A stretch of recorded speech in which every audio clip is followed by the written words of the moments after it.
Hello friends, मेरा नाम है जितेंद्र कुमार। आपका स्वागत करता हूं अपने यूट्यूब चैनल में। दोस्तों, आज का वीडियो है CO2 लेज़र मशीन के सॉफ्टवेयर के बारे में। मुझे कमेंट मिला था जिसमें उन्होंने बोला था कि मैं एक सॉफ्टवेयर के ऊपर भी एक वीडियो बनाऊं, और ये लगभग काफ़ी हद तक सही भी है और ज़रूरी भी है, क्योंकि दोस्तों मैं वीडियो तो डालता रहता हूं बाकी सब टॉपिक से रिलेटेड। अगर आपको सॉफ्टवेयर ही नहीं चलाना आएगा, सॉफ्टवेयर के बारे में ही आपको प्रॉपर नॉलेज नहीं होगा, तो आप कोई भी काम ठीक से नहीं कर पाएंगे। तो आज का वीडियो उसी के ऊपर है। मेरे पास बेस्ट सर्विसेज की मशीन है, सॉफ्टवेयर भी उनका ही है, तो हम उसी के बारे में आज बात करेंगे। मैंने आपको पहले बताया था दोस्तों, लगभग हर एक ब्रांड का इंटरफेस भी सेम ही होता है और मशीन भी सेम ही होता है, जो इंडियन मार्का लगा के देखते हैं। सब चाइनीज़ मशीन होती है, सॉफ्टवेयर चाइनीज़ होते हैं, ये खाली उनसे अपना डिज़ाइन करवाते हैं। ठीक है दोस्तों, तो आज का वीडियो स्टार्ट करते हैं और देखते हैं क्या क्या है इस वीडियो में। तो दोस्तों, जब आप मशीन लेते हैं और अपना सॉफ्टवेयर इंस्टॉल करते हैं तो आपको कुछ ऐसी विंडो देखने को मिलेगी। ये फर्स्ट टाइम जब आप आएंगे तो आपको ऐसा ही मिलेगा। यहाँ पे कुछ रहेगा ब्रांड का नाम, इधर मॉडल रहेंगे और इधर छोटा सा एक प्रीव्यू आपको दिखाएगा। उसके बाद यहाँ आपको नीचे एक ऑप्शन मिलेगा, अपडेट, डिस्प्ले, पैन, स्टार्टअप, ये सब ऑप्शन है और ये सब है। नॉर्मली हम इन सब का यूज़ नहीं करते। यहाँ पे हम जब इसका सॉफ्टवेयर ओपन करके अंदर से, जिसको कि हम पेन फेस बोलते हैं, पेन फेस हटा के तब हम इसको यूज़ करते हैं। उससे पहले जब भी आप नया इंस्टॉल करते हैं तो आपको करना क्या है, अपडेट पे क्लिक करना है और ये वाला ऑप्शन आपका ब्लैंक रहेगा। इसमें आपको खाली डालना है आपका सीरियल नंबर।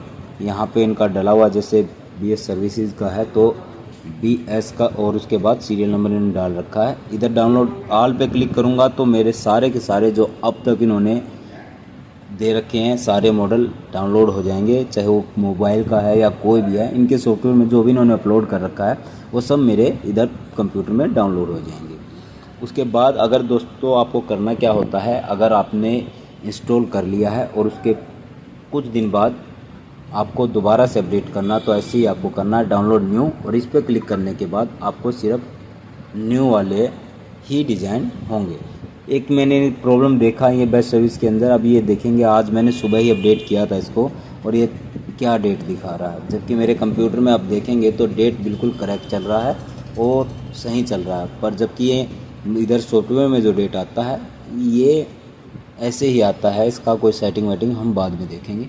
तो अब मैं इसको कट कर देता हूँ। तो मैं यहाँ से इस पर क्लिक करता हूँ, पेन फेस मैंने हटाया और अब सॉफ्टवेयर लोड होगा पेन फेस हटा के। ये विंडो आपको सामने मिलेगी इस पर, और सेम टू सेम जो चीज़ें आपको बाहर मिल रही थी, सेम टू सेम चीज़ें ये देखेंगे यहाँ पे आ रही है। ये डायरेक्टरी बनी हुई है जहाँ मेरा सॉफ्टवेयर इंस्टॉल है। ये डाउनलोड का बटन है जहाँ से मैं अपडेट करने के लिए डाउनलोड करूँगा और डिस्प्ले पेन फेस कर दूँगा तो वैसे ही हो जाएगा जैसे अभी हम देख रहे थे। अगर मैं स्टार्टअप पे क्लिक कर दूँगा तो जैसे हम कंप्यूटर स्टार्ट करेंगे तो ये सॉफ्टवेयर ऑटोमेटिक ही रन हो जाएगा। ये सब बातें आपको बेसिकली पता होंगी। उसके बाद एक ये सर्च बार है जहाँ पे आप सर्च करके कोई भी मॉडल दे सकते हो। मैं एक मॉडल सर्च करता हूँ, K50i। इसके बारे में भी मैं आपको बताऊँगा। ये एक मॉडल है K50i, अब रिसेंटली लॉन्च हुआ है, और अच्छी बात ये है कि इन्होंने अपने सॉफ्टवेयर में अपलोड भी कर रखा है। पर एक इसके अंदर ड्रॉबैक है, वो मैं आपको वीडियो के लास्ट में बताऊंगा। सॉफ्टवेयर से रिलेटेड जितने भी ड्रॉबैक है, क्या प्रॉब्लम आपको आ रही है इसमें, वो तो हम डिस्कस कर ही चुके हैं।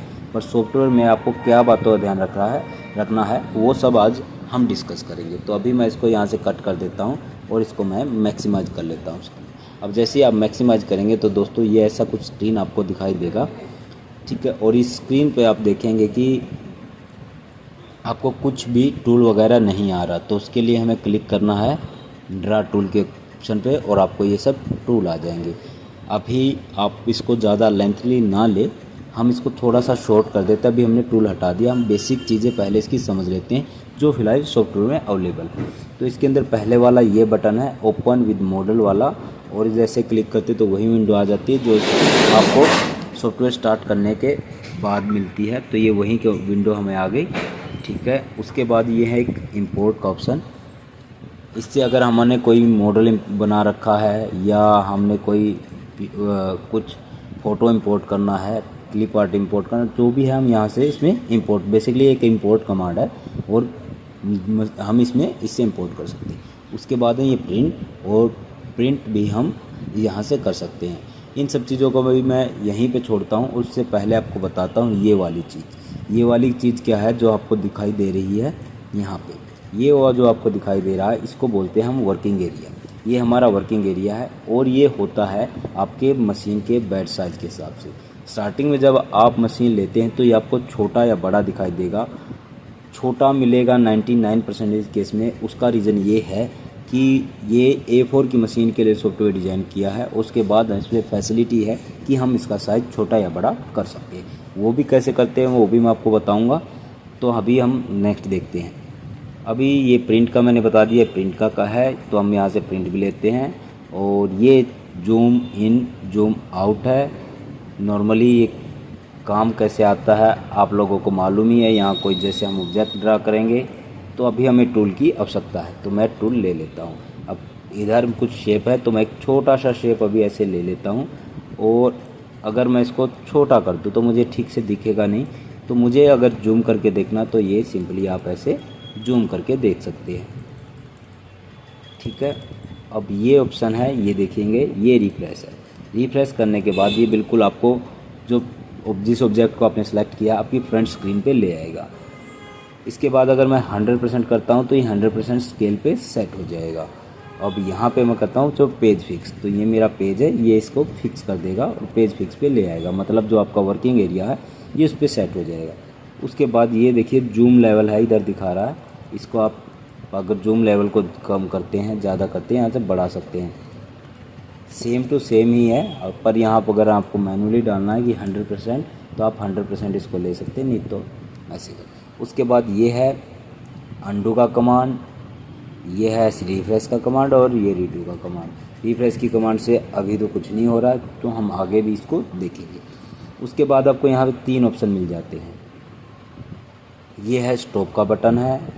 ये कुछ नहीं समझ में आ रहा क्या बता रहे हैं, पर मेन चीज़ है इसमें ये वाली है आउटपुट की कमांड। जैसे अब आप इस पर क्लिक करेंगे तो आपको यह एक विंडो मिलेगी। इसके बारे में हम बाद में बात करेंगे, पहले हम ये वाला एरिया एक बार समझ लेते हैं।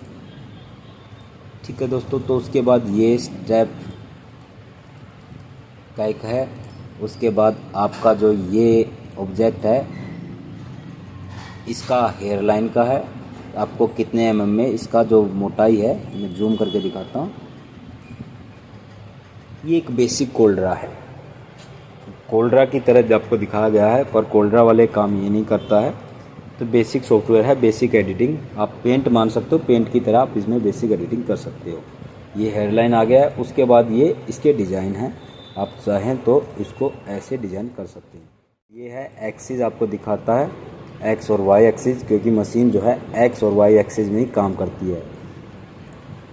ठीक है। उसके बाद ये आपके ऑब्जेक्ट की विड्थ और हाइट दिखाता है। आप चाहे तो अपने ऑब्जेक्ट की हाइट को बढ़ा सकते हैं, कम कर सकते हैं यहीं से। ठीक है, जैसे कोल्ड्रा में होता है। अब इसके लिए मुझे कुछ और शेप ड्रा करना होगा। इधर मैं कुछ इंपोर्ट ही कर लेता हूँ। ये लीजिए, ये काम हमने इंपोर्ट कर लिया है। तो अभी इसका काम है, ये है मिरर की। हम करते हैं तो ये मिरर हो जाएगा, मिरर हॉरिजेंटली और ये मिरर वर्टिकली। ठीक है। उसके बाद ये है रोटेशन के लिए, आप चाहे तो प्लस करके ऐसे ही घूमता रहेगा। माइनस करेंगे तो बस रिवर्स हो जाएगा, रिवर्स घूमेगा। और यहाँ पे आप मैनुअली इसको कर सकते हैं रोटेट।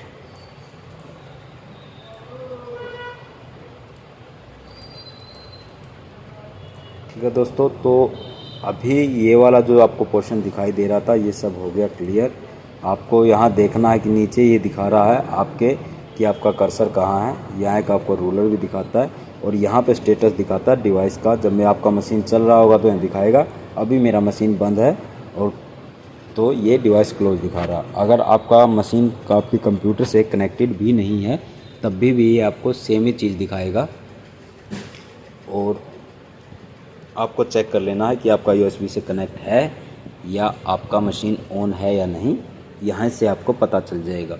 यहीं पे आपको मशीन का वर्किंग भी बताएगा ये कि वर्किंग कर रहा है कि नहीं कर रहा है। तो दोस्तों अभी आगे बढ़ते हैं। मैंने अभी इस पर क्लिक करके इधर टूल का पैलेट आ गया है, इधर कलर का पैलेट है। ये सब बेसिक चीज़ें हैं और ये सब टूल बेसिक हैं। इन सब के बारे में ज़्यादा आपको बताना भी मुझे नहीं पड़ेगा। ये देखेंगे ये पिक है, इससे हम सिलेक्शन टूल भी बोल सकते हैं और इससे हम ऑब्जेक्ट को तो एक एक करके हम टूल देखते हैं। ये एक लाइन ड्रॉ करने के लिए है, सीधी लाइन आप ड्रॉ कर सकते हैं। ये एक सर्कल जो कि आप जैसे घुमाएंगे इसको वहीं से ये कट जाएगा। ये देखिए जितना आपको लेना है उतनी शेप में आप इसको ले सकते हैं। ये एक ड्रॉ हो गया। ऐसे ही ये लाइन है, जिगजैग लाइन, आप इसको चाहे तो ड्रॉ कर सकते हैं। डबल क्लिक करेंगे तो ये हट जाएगा। ये टेढ़ी लाइन है, ये देखिए। आप इसको चाहे जैसे कर्व कर सकते हैं, ठीक है। ऐसे ये लाइन है और ये शेप है। इधर अलग अलग शेप दिखा रहा है। ये अलग शेप है, एक रेक्टेंगुलर शेप है, ये सर्कल है, ये हार्ट है और ये इसके बारे में आपको बता देता हूँ, जानना ज़रूरी है। आप इस पे जैसे करते हैं, यहाँ पे मैं टेक्स्ट जैसे लिखता हूँ सफ़ीदों क्राफ्ट। अब लिखने के बाद आप देखेंगे इसमें कोई चेंज नहीं हुआ। जब तक मैं यहाँ फ़ॉन्ट सेलेक्ट नहीं करूँगा इधर कोई चेंज नहीं होगा।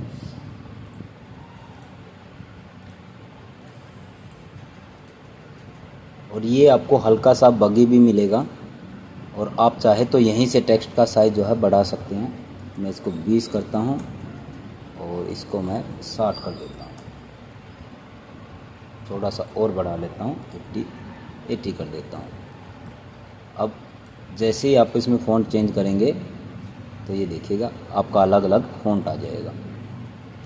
उसके बाद आपको करना क्या होता है, इस पर राइट क्लिक करके कन्वर्ट टू पॉली एरे, तब जाके आप किसी टेक्स्ट को कट या इनग्रेव कर पाएंगे। इसके बाद भी आप इसका साइज़ को छोटा बड़ा कर सकते हैं। ध्यान रहे जब तक आप इसको कन्वर्ट टू पॉली एरे में नहीं करेंगे, कन्वर्ट नहीं करेंगे, तब तक ये आप इनग्रेव नहीं कर पाएंगे, ना ही कट कर पाएंगे। तो ये सब इसके टूल हो गए। और ये है क्लियर के लिए, और क्लियर ऑल करूँगा तो ये पूछेगा। तो इसको अगर मैं येस नो इसका जो भी देता हूँ तो ये यहाँ से क्लियर हो जाएगा। ये कलर पिकअप के लिए है, कलर हमें अगर इन से अलग कोई कलर पिक करना उसके लिए है। और ये है इमेज को इंपोर्ट करने के लिए। तो ये वाला पोर्शन आपका हो चुका है। अब हम आ जाते हैं इस वाले पोर्शन में। अब मैं सबसे पहले ऑब्जेक्ट मैनेजर सेलेक्ट करता हूँ और मैं यहाँ पे कुछ ऑब्जेक्ट बना देता हूँ। तो मैंने सर्कल बना दिया और एक ये बना दिया। अब आप देखेंगे जैसे मैंने इनको बनाया तो यहाँ पे सर्कल का अलग आ गया और यहाँ से अलग आ गया। अगर आपको सेलेक्ट करना तो डायरेक्ट आप उस ऑब्जेक्ट पे क्लिक करके भी उसको सेलेक्ट कर सकते हैं। यहाँ आप जितने भी आपके ऑब्जेक्ट होंगे यहाँ सब दिखाएंगे। अब एक और मैं आपको दिखा देता हूँ। जैसे मैं ये ले लेता हूँ, ये ठीक है, और मैंने एक ये ले लिया है। अब ये देखिए तीनों दिखा रहे हैं। और ये जैसे हम इंपोर्ट करते हैं तो इकट्ठा आ जाता है। या तो आप इधर क्लिक करके इसको इंडिविजुअली सेलेक्ट कर सकते हैं, या जब आपका पूरा सेलेक्ट हो तो इनमें से एक पे आप क्लिक करके तब भी कर सकते हैं। अगर मैं इसको यहाँ से हटा देता हूँ तो ये हैं वहीं पर दिख नहीं रहे हैं। बट अगर आप ऑब्जेक्ट में कट करने जाएंगे और आप चाहेंगे कि यहाँ से हाइड कर दें तो भी वो ऑब्जेक्ट वहीं रहेगा और मशीन उसको कट करेगी। उसके बाद आप जैसे चाहे एक एक करके ऐसे सिलेक्ट कर सकते हैं।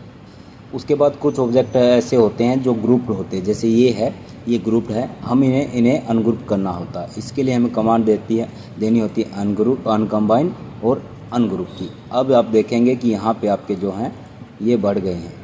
अगर मैं इनको डिलीट करता हूँ, ये देखिएगा, अगर मैं इनको डिलीट कर देता हूँ तो अब ये जो हैं ये सारे के सारे इसी के पोर्शन हैं और अलग अलग हो गए। आप चाहे तो अलग अलग सेलेक्ट करके अलग अलग को मूव कर सकते हैं। कई बार रहता है जैसे एप्पल की स्किन आपको काटनी होती है तो उसमें रहता है कि आपको एप्पल कट करना कि नहीं कट करना। तो ऐसी सिचुएशन में भी ये आपको काम आएगा। आप चाहें तो इनमें से किसी को डिलीट कर सकते हैं। अब मैं आपको दिखाता हूँ कि एक मैंने शेप ले लिया और उसमें मैंने फिल कर दिया वाइट कलर और राइट कलर करके इसके आउटलाइन भी मैंने फिल कर दिया। अब मैं जब नया कोई भी टेक्स्ट कोई भी अगर ऑब्जेक्ट लेता हूँ, अब सपोज कीजिए मैंने एक ये ले लिया और अभी मैंने वो वाला कलर सेलेक्ट किया हुआ है। यहाँ पे देखेंगे आपको कुछ बना हुआ है, इसीलिए इसका कोई कलर आपको दिखाई नहीं दे रहा। आप इस पर राइट क्लिक करेंगे तो इसका कलर ब्लैक हो जाएगा, इधर क्लिक करेंगे तो आ जाएगा। अब जैसे मैं इसके ऊपर करता हूँ तो ये देखिएगा ये इसके ऊपर आया हुआ है, ये ऑब्जेक्ट इसके ऊपर है। अब आपको अच्छे से दिखेगा। और इस वाले को मैं करता हूँ रेड फिल, अब आपको ये अच्छे से दिख रहा होगा। अब सपोज़ कीजिए ये वाला है जो मेरे को इसके नीचे लेके जाना है, तो इसके लिए आपको करना है सीधा ऑब्जेक्ट को जिसको आपको मूव करना है उसको करेंगे मूव और यहाँ से डाउन, और ये ऐसे करके उसके नीचे चले जाएगा। अब अगर सपोज़ कीजिए आपको इसको ऊपर लेके आना है तो उसके लिए है मूव आपका, ये जिस ऑब्जेक्ट के ऊपर रहेगा उसी के ऑब्जेक्ट के ऊपर दिखेगा। अब इनको आपको दिखा देता हूँ, इसके भी ऊपर अगर मैं इसे मूव डाउन करता हूँ तो ये आ गया इसके, ठीक है। तो ऐसे ही रहेगा ये, अगर मैं इसको मूव अप करता हूँ तो वो उसके ऊपर आ गया, ठीक है। तो ये है इसके लिए रीनेम, अगर आपको रीनेम करना कुछ रीनेम का ऑप्शन आ जाएगा सीधा, आप रीनेम कर पाएंगे। और उसके बाद अगर डिलीट करना तो डिलीट, और ये आपका हो गया इधर से।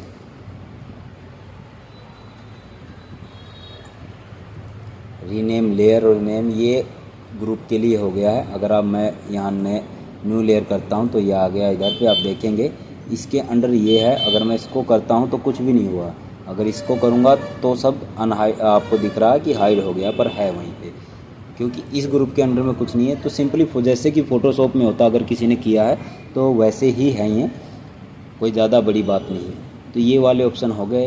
ये मैंने आपको दिखाया है ऑब्जेक्ट मैनेजर। ऑब्जेक्ट मैनेजर में ये सब चीज़ें थी, इससे ज़्यादा ऑब्जेक्ट मैनेजर के अंदर कुछ है नहीं। उसके बाद हम जाते हैं ऑब्जेक्ट प्रॉपर्टी में। ऑब्जेक्ट प्रॉपर्टी में आप जब जाते हैं तो आपको ऐसे कुछ दिखाई देगा, पोजीशन होगी, ये सब चीज़ें आपको दिखाई देंगी। आपको इनके साथ कोई छेड़खानी नहीं करनी है, ज़रूरत भी नहीं पड़ेगी। जैसे आप यहाँ से ऑब्जेक्ट चेंज करते हैं तो उसका ऑटोमेटिक जो चीज़ें चेंज होनी है वो होती रहती है। अब यहाँ देखेंगे कि पोजीशन जैसे मैं इनका चेंज करता तो ऑटोमेटिक ही हो रहा है। और ये प्रॉपर्टी 2 था, ये प्रॉपर्टी 1 है, इसमें भी आपको कुछ नहीं चेंज करने की ज़रूरत है, सिंपली आप इसको ऐसा ही रहने देंगे। उसके बाद हम ऑब्जेक्ट प्रॉपर्टी हमारा क्लियर हो गया है। अब चलते हैं हम ऑप्शन के अंदर। तो ऑप्शन के अंदर जब जाते हैं तो हमें लंबा चौड़ा यहाँ फंक्शन देखने को मिलता है। घबराइएगा नहीं, बहुत ही सिंपल है, कुछ भी आपको घबराने की ज़रूरत नहीं, बिल्कुल सिंपल है। ये होता है एक्स साइज़ मेरी मशीन का। अगर मैं इसको कर देता हूँ 300 जो कि A4 का आता है, तो मेरा बेड साइज़ जो है वो छोटा हो गया है, ये देखिएगा। अगर मैं इसको करता हूँ 550 जो कि मेरी मशीन का साइज़ है, तो मेरा बेड साइज़ मशीन में भी सॉफ्टवेयर में बढ़ जाएगा। पर खाली यहाँ बढ़ाने से काम नहीं चलेगा, एक जगह और हमें बढ़ाना होगा, वो भी मैं आपको बताऊँगा। और ये मेरा मशीन का हाइट कि कितना लंबा ये काट सकते हैं। ये डिफ़ॉल्ट में कुछ साइज़ दिए हैं, आप इनमें से चाहे तो सेलेक्ट कर सकते हैं, पर वैसा ही मशीन होना आपके पास ज़रूर है। पर क्योंकि मशीन इन साइज़ में आता नहीं है तो ये आपके लिए वेस्ट है, इनको ऐसे ही रहने दें। उसके बाद ये आ जाता है रेजोल्यूशन, लेंथ प्लस वगैरह, कुछ आपको छेड़ने की ज़रूरत नहीं है, जैसा है वैसा ही रहने दें।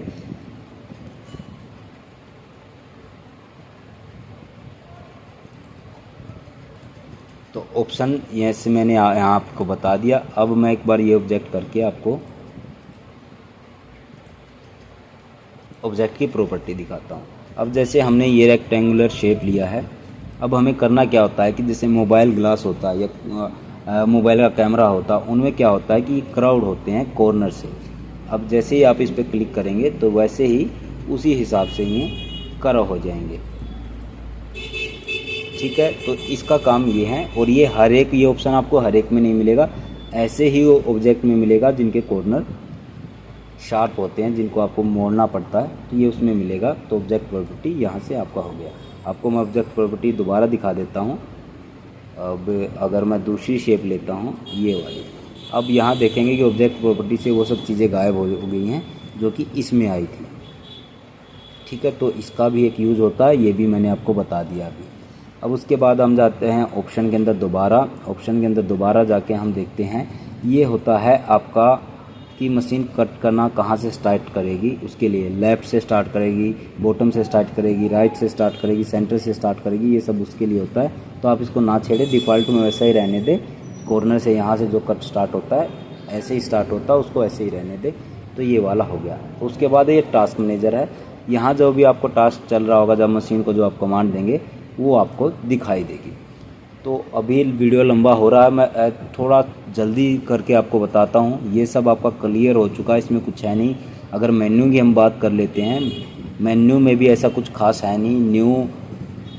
न्यू के लिए ओपन क्लोज, जो अगर आपने कुछ सेव कर रखा है वो सब बातें जो आपको बेसिक कंप्यूटर में बताई जाती है वही हैं। ऐसे एक ये वाला ऑप्शन है कि अगर आपने कोई डिज़ाइन बनाया उसको मॉडल सेव करना तो ये हो जाएगा।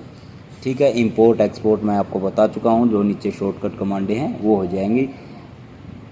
सिंपल सब कमांडें हैं, इनमें से कोई भी कमांड ऐसी नहीं है जो मुझे आपको बतानी चाहिए। ये पेज के व्यू से रिलेटेड है, पेज का साइज हो, जो शॉर्टकट आपको वहाँ मिले। यहाँ पे लैंग्वेज चाइनीज़ इंग्लिश। अब यहाँ देखिए सॉफ्टवेयर ही चाइनीज़ है तो आपको चाइनीज़ मिल रहा है ऑप्शन, और लैंग्वेज मिल रहा है इंग्लिश एकमात्र। हमारे लिए एकमात्र इंग्लिश यहाँ पे मिल रहा है, इंडियन कोई भी लैंग्वेज इसके अंदर है नहीं। अब ये इसी के लिए है से ओपन टू डिवाइस रीड, ये सब की बातें आप अपने हिसाब से यूज़ कर सकते हो। आउटपुट में जो शॉर्टकट मैंने ली, ये सब वही चीज़ें हैं जो हमें बाहर हैं, इन सब के बारे में बता चुका हूँ। ये है विंडो में जूम इन, कुछ भी अलग है नहीं। ये सब चीज़ें आपको जो मेन्यू मिल रहे हैं बाहर शॉर्टकट बटन में मिल रहे हैं, यही वही चीज़ है जो आपको मैंने पहले बताया था। ठीक है, तो इसमें कुछ भी अलग है नहीं। तो ये वाला ऑप्शन सब आपका क्लियर हो चुका है।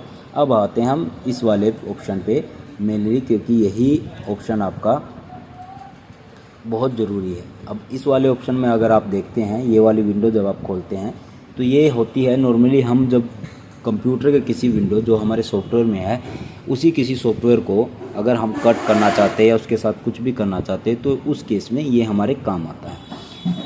तो हम यहाँ पे देखते हैं, जैसे आल पे हम करते हैं तो यहाँ पे हमें टोटल डिज़ाइन दिखाएगा। अभी मैं इसको हटा देता हूँ। ये आपको डायरेक्टरी इधर दिखा दिया। आल में अभी ये डाटा रीड कर रहा है तो टोटल जो अवेलेबल है वो आपको दिखा देगा। ठीक है, ये आ गए फाउंड इतने। अब इनमें से कितने काम के हैं कितने नहीं, वो तो आपको अपने हिसाब से ही देखना होगा। मैं सिर्फ बात करूँ मोबाइल की। अगर मोबाइल डिज़ाइन की बात करूँ तो बेस्ट सर्विस की सबसे बड़ी कमी ये है कि इसमें बहुत से मोबाइल के मॉडल मिसिंग है, और जो अवेलेबल हैं उन मॉडल में काफ़ी कुछ प्रॉब्लम है। अभी जैसे हमने जब कंप्यूटर ऑन किया था, जब मैंने वीडियो बनाना स्टार्ट किया था तो मैंने देखा था कि मॉडल ये आया हुआ था। अब ये देखिए, इसके लिए इस फ़ोन के लिए हमें फुल बॉडी में सिर्फ ये दी गई है लैमिनेशन, और इसमें कोई भी हमें नहीं दी गई है। सर्च बार के बारे में आपको बता देता हूँ जिन लोगों को नहीं मालूम है। नॉर्मली यहाँ आप अपना मॉडल नंबर लिखेंगे और यहाँ नीचे वो आपका रिज़ल्ट शो करने लग जाएगा। लिखते ही आपको सर्च बटन भी दबाना नहीं है, ये पॉसिबल रिज़ल्ट आपको यहाँ दिखा देगा। ठीक है, तो अभी ये देखेंगे ये है।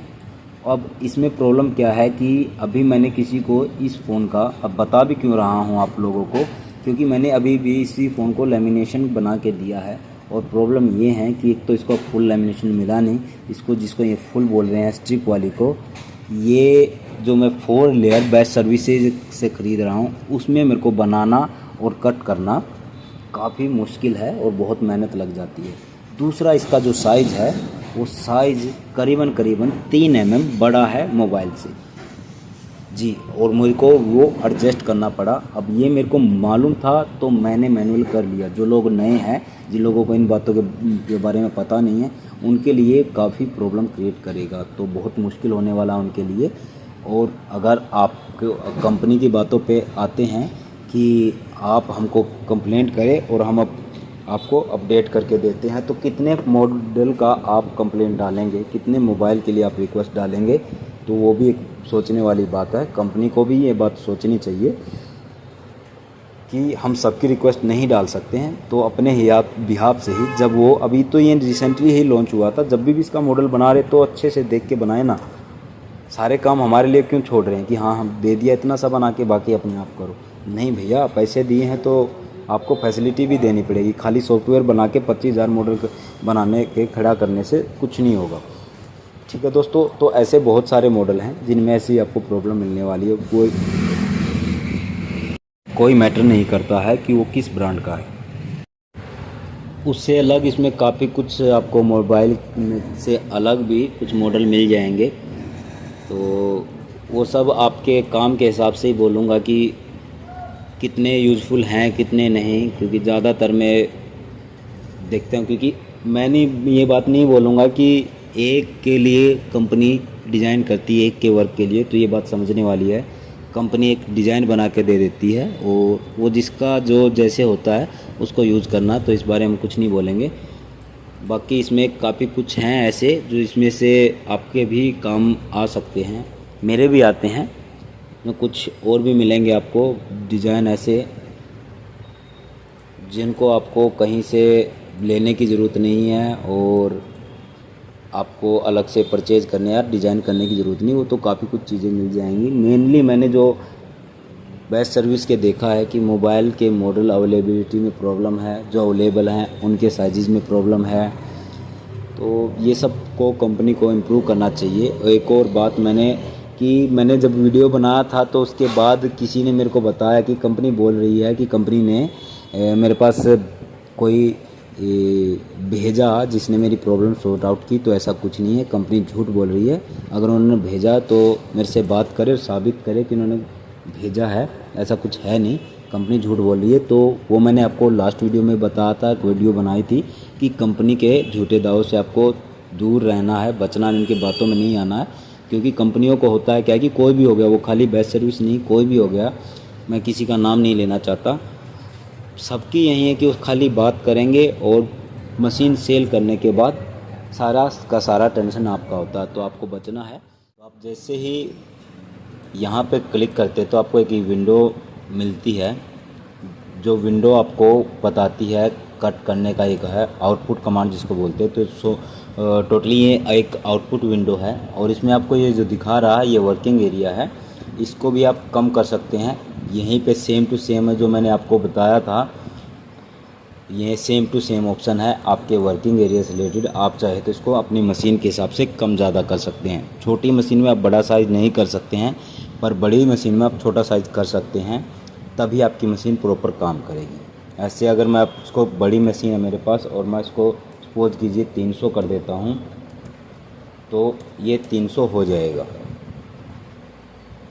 ये 300 हो जाएगा और इसी के हिसाब से आपको दिखाएगा जो कि छोटी मशीन में होता है। तो मेरी मशीन का साइज़ 550 का है, तो मैं इसको 550 ही रखता हूँ।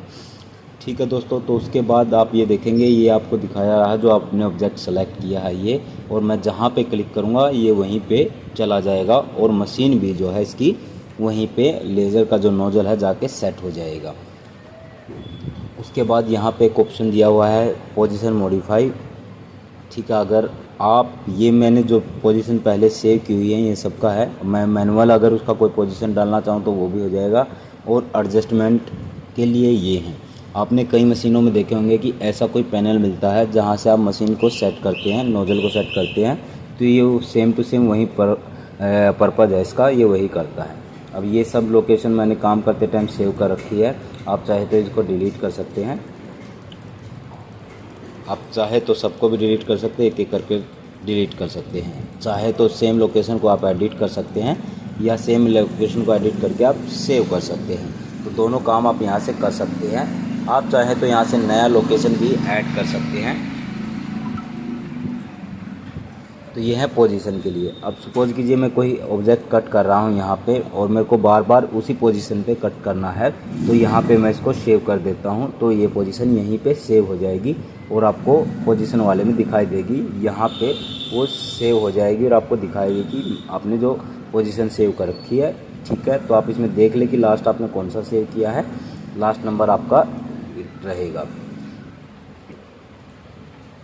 ठीक है दोस्तों, तो ये आउटपुट का है, इससे सिंपली आउटपुट की कमांड चली जाती है। ये मूव फिक्स, अगर मूव फिक्स करता हूँ तो अब मेरा पोजीशन फिक्स हो जाएगी। और सेव ऑप्शन अगर मैं इस पर क्लिक करता हूँ तो मेरा ऑप्शन जो है ये सेव हो जाएगा और क्लोज़ करूँगा तो ये विंडो क्लोज हो जाएगी। उसके बाद मैं आपको बताता हूँ ये एक्स एंड वाई एक्सिस है जो दिखाता है, और ये है स्टॉप का बटन। अगर आपने कोई कमांड दे दिया और आपको बीच में रोकना चाहते हैं तो आप कभी भी मशीन को डायरेक्टली शट डाउन ना करें।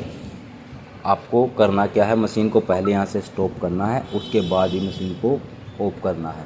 कोशिश करना है दोस्तों कि आप चलती मशीन को डायरेक्ट कभी ऑफ ना करें, आपकी मशीन की लाइफ ऐसे बनी रहेगी। तो ये नॉर्मल ऑप्शन में ये सब आ रहा है इधर, और आप ये देखेंगे ये सब नॉर्मल ऑप्शन में ऑटोमेटिक ही आ रहा है। आपको कुछ भी इसमें चेंज करने की ज़रूरत नहीं है। अगर सपोज कीजिए आपने किसी सेटिंग के साथ छेड़खानी कर दी और वो हो गया, तो उसका सॉल्यूशन, सबसे बड़ा सॉल्यूशन यही है कि आपको सॉफ्टवेयर को अनइंस्टॉल करना है और फिर से इंस्टॉल कर लेना है, तो आपका सेटिंग फिर से डिफ़ॉल्ट में आ जाएगा जैसे होता है। ठीक है, नॉर्मल के बाद ये एक फेवरेट ऑप्शन है, इसमें आपके लिए कुछ भी ऐसा छेड़ने वाली चीज़ है नहीं कि जो आपको चेंज करना है किसी ऑब्जेक्ट के हिसाब से, किसी भी आपके वर्क के हिसाब से आपको छेड़ने की ज़रूरत नहीं, तो ऐसे ही रहेगा। फेवरेट का ऑप्शन है जो आप फेवरेट अपना सेव करते हैं, नॉर्मली सिंपल ही ऑप्शन, आप लोग इसके बारे में जानते ही होंगे। उसके बाद मेन पोर्शन है इस आउटपुट विंडो का, ये इसमें आपको देखेंगे कि यहाँ पे अगर मैं टिक करता हूँ तो यहाँ पे मेरे कुछ ऑप्शन खुल जाते हैं, कट का, इनग्रेव का और कट एंड इनग्रेव का। तो मेनली क्या है कि ये हम अनटिक ही रखते हैं, क्योंकि हमारी मशीन बेस्ट सर्विसेज की, मैं मशीन की बात कर रहा हूँ, तो इस कट और इनग्रेव साथ साथ में सपोर्ट नहीं करती, हमें एक एक करके ही करना पड़ेगा। सपोज कीजिए आपको पहले कोई ऑब्जेक्ट इनग्रेव करना, तो आपको इनग्रेव करना पड़ेगा और फिर बाद में उसको कट करना पड़ेगा। आप एक साथ दोनों कमांडें नहीं दे पाएंगे इसमें। क्यों? उसका रीज़न ये है कि नीचे जो उन्होंने दिए हैं ऑप्शन सेलेक्ट करने के लिए, आउटलाइन और इनग्रेव, अगर मैं इनग्रेव सेलेक्ट करता हूं तो उस ऑब्जेक्ट को सिर्फ इनग्रेव करेगा, और आउटलाइन सेलेक्ट करता हूं तो वो सिर्फ उसको कट करेगा। तो ये ऑप्शन आपका बेकार है, आप इसे यूज़ नहीं कर सकते। उसके बाद ये पहले वाला ऑप्शन है इनग्रेव, जिस पे लिखा हुआ 25 ms, मतलब जो ये mm में हम काम करते हैं, ये 25 mm की, 1 सेकंड में 25 mm इनग्रेव कर देगी। और ये है पावर, किस पावर से इनग्रेव करेगी, ये वो है किस ऑब्जेक्ट पे कौन सी पावर यूज होनी है। इसके लिए मैं पहले एक वीडियो बना चुका हूँ, अगर आप लोगों ने नहीं देखा तो आप मेरे वीडियो सेक्शन में जाके उसको देख सकते हैं। ऑब्जेक्ट के हिसाब से अलग अलग पावर और अलग अलग स्पीड हम यूज़ करते हैं। तो ये इनग्रेविंग की स्पीड होगी, तो ये कट की स्पीड होगी, सेम टू सेम दोनों चीज़ें हैं। आप इसमें ध्यान रखें दोस्तों, आपको यहाँ पर एक बात बता देता हूँ कि जो 50 वाट की मशीन होती है उसमें हाईएस्ट स्पीड आप 50 ही रख सकते हैं, और 130 वाट की जो मशीन है उसमें हाईएस्ट स्पीड 130 ही रख सकते हैं। 40 वाट की मशीन में 40 ही रख पाएंगे, मतलब जितने वाट की मशीन है उतनी ही पावर आप हाईएस्ट रख सकते हैं, उससे ज़्यादा नहीं रख सकते, कम में ही आपको काम करना होगा। उसके बाद ये एक नॉर्मल डिस्टेंस है, mm का होता है पर सेकंड में कितना डिस्टेंस रहेगा, इसको भी आपको कुछ छेड़ना नहीं है। ये डिस्टेंस होता है लाइंस का आपस में, वो भी आपको नहीं छेड़ना, वो ऑब्जेक्ट के हिसाब से ऑटोमेटिक सेलेक्ट करेगा। ये यहाँ पे शेप रहता है रेक्टेंगुलर, और ये यहीं पे ऐसे के ऐसे रहेगा। कोई ऑब्जेक्ट आपको किसी भी शेप में हो, ये ऐसी पे आप कर देंगे तो रहेगा। मेरे को नहीं समझ में आता ये सॉफ्टवेयर, जब हम इसको चेंज नहीं करना है तो ये इन्होंने ऑप्शन क्यों दिया है। उसके बाद ये ऐड साइज़, इसमें एक साइज़ दे रखा है कि आपको कितने mm के ऑब्जेक्ट पे काम करना है, 2 mm, 3 mm, 5 mm, पर इसका भी यूज़ नहीं है। मैंने ये भी चीज़ चेक किया था, अगर मैं यहाँ से स्पीड और पावर का कम्बिनेशन करता हूँ तो ये mm कोई मायने नहीं रखता, इससे कोई भी चेंजेस नहीं होता है। अब अगर सपोज कीजिए मेरी मशीन तो कट कर सकती है 5 mm तक, और मैं 10 कर दूं तो यहाँ पे ये 10 ले रहा है, जबकि 10 mm मशीन कट ही नहीं कर सकती। तो ये आपका जो है डेप्थ के लिए होता है, पर इसका वर्क मैंने अभी तक नहीं पाया है कि ये काम क्यों नहीं करता है। इसका इससे कोई रिलेशन नहीं है, मेनली आपका पावर और स्पीड का ही कम्बिनेशन काम आता है। उसके बाद ये है ऑप्शन, आपने जो ऊपर दिया है उसको सेट कर देंगे, और ये सब चीज़ें हैं, आपको ये भी नहीं छेड़ना है, ऐसे कैसे इसको रहने देना है। उसके बाद आउटपुट टाइप में मैंने आपको बताया है, अगर आपको इनग्रेव करना तो इनग्रेव पर क्लिक करेंगे, कट करना तो कट पे क्लिक करेंगे। अब जैसे कि मैं आउटलाइन के लिए पे क्लिक करता हूँ, ये कट के लिए है, तो आप देखेंगे नीचे वाले ऑप्शन चेंज हो रहे हैं। अब ये हैं get outline only fast and get outline all slower. अब इसमें होता है क्या कि जिसमें बहुत सारी आउटलाइन होती हैं, कई बार होता है क्या है कि उसमें कुछ आउटलाइन मशीनें छोड़ सकती है। नॉर्मली ऐसा नहीं होता, कुछ कुछ केस में ऐसा हो जाता है। तो ये उसके लिए ऑप्शन है। अगर आप इसको क्लिक करेंगे तो आपकी मशीन जो है स्लो चलेगी, स्लो कट करेगी और उसमें सभी की सभी आउटलाइन आ जाएंगी। ये ऑप्शन आपको तभी यूज़ करने हैं जब आपको स्पेसिफाई ऐसी कोई प्रॉब्लम आ रही है। अगर नहीं आ रही तो आप इसको छोड़ दें। उसके बाद ये डिफ़ॉल्ट में जो ऑप्शन नीचे दिए गए हैं आप इस पर ऐसे ही क्लिक रहने दें, इनको आपको छीनने की ज़रूरत नहीं है। और उसके बाद मैं आपको इनग्रेव का बताता हूँ। तो इनग्रेव में ये देखिएगा, राइट टू कहाँ से इनग्रेव करना है, bottom to, left to, top to, ये कब यूज़ में आता है ये मैं भी आपको बताता हूँ। सपोज कीजिए कि आप कोई मैटर इनग्रेव कर रहे हैं और वो हाफ इनग्रेव हो गया है। सपोज कीजिए कि ये डिफ़ॉल्ट में बॉटम टू चल रहा है और बॉटम से इनग्रेव करता हुआ ऊपर जा रहा है, तो उसमें बीच में आपने स्टॉप कर दिया, लाइट चली गई या किसी वजह से वो रुक गया है, तो उसका सोल्यूशन ये है कि नेक्स्ट टाइम जब भी आप मशीन चलाएंगे तो इसका बॉटम टू का आप उल्टा करेंगे टॉप टू। तो जब इनग्रेव स्टार्ट होगा वो टॉप से इनग्रेव स्टार्ट होगा और आपका इनग्रेव की उसमें कंप्लीट हो जाएगा। नहीं तो उसमें होता क्या है कि अगर आप मशीन को बीच में स्टॉप कर देते हैं तो उसका वो ऑब्जेक्ट का कमांड पूरा लेती है, मतलब आपको बार बार ही पूरा का कंप्लीट कमांड देना पड़ेगा और आप उसे बीच में रुक जाने की वजह से वहीं से स्टार्ट नहीं कर सकते। Same to same edge like printer, जैसे प्रिंटर में आपका होता है कि अगर आपने कोई कमांड दे दिया है और प्रिंटर ऑफ हो गया है किसी भी वजह से, तो प्रिंटर वहीं से प्रिंटिंग स्टार्ट नहीं करेगा, वो दोबारा से फिर से प्रिंटिंग करेगा। तो सेम बेसिस इसका है, वो भी ऐसे ही करेगा। ठीक है दोस्तों, तो मेनली इसमें विंडो में यही चीज़ थी, मैंने ये आपको बताई। और उसके बाद ये वही वाला जो ऑप्शन हमें ऊपर पोजीशन में मिल रहा था, अगर आपको सेट करना तो इसके हिसाब से हैं, आप इसको सेट कर सकते हैं। हमें ज़्यादातर ये चीज़ें यूज आती नहीं, नॉर्मली हमें ऐसे ही इसकी सेटिंग कर लेते हैं और अपने ऑब्जेक्ट को सेट कर लेते हैं, तो ये उसी से हो जाएगा। ठीक है दोस्तों, तो ये वाला ऑप्शन मैंने क्लियर करवा दिया और सॉफ्टवेयर से रिलेटेड लगभग सारी बातें मैंने आपको बता दी है। इसके बाद भी अगर आपकी कोई क्वेरी बचती तो आप मेरे को बताइए, मैं उस पर आपको रिप्लाई करूँगा। अगर आपको वीडियो अच्छा लगा तो वीडियो को लाइक करना है। आपने अगर कोई नई बात जानी इस वीडियो से तो प्लीज़ मुझे कमेंट करके बताएं। अगर आपका कोई भी क्वेरी नहीं है तो भी मेरे को कमेंट करें और बताएं कि आपको क्या जानना है, क्या और आपको करना है। मैं नए नए ट्रिक और आपको के साथ शेयर करता रहता हूं, जो भी मैं एक्सपेरिमेंट करता हूं लेज़र पे वो सब आपके साथ शेयर करता रहता हूं ताकि आप लोगों की भी हेल्प हो चुकी। ठीक है दोस्तों, तो आज की वीडियो में इतना ही, मिलते हैं अगले वीडियो में। वीडियो लंबा है, आपने अगर वैसे लास्ट तक देखा होगा तो आप सारी बातें समझ पाएंगे। अगर आपने वीडियो को कहीं से भी स्किप किया होगा तो आप कमेंट की बौछार लगा देंगे, उसके लिए भी मैं रेडी बैठा हूँ। पर मैं आपको बोल रहा हूँ कि वीडियो को पूरा देखें। अगर आपने वीडियो को कहीं से भी स्किप किया तो मैं कहूँगा कि जाइए दोबारा से वीडियो को देखिए, उसके बाद अपने कमेंट्स मेरे को दीजिए। ठीक है दोस्तों, मिलते हैं अगले वीडियो।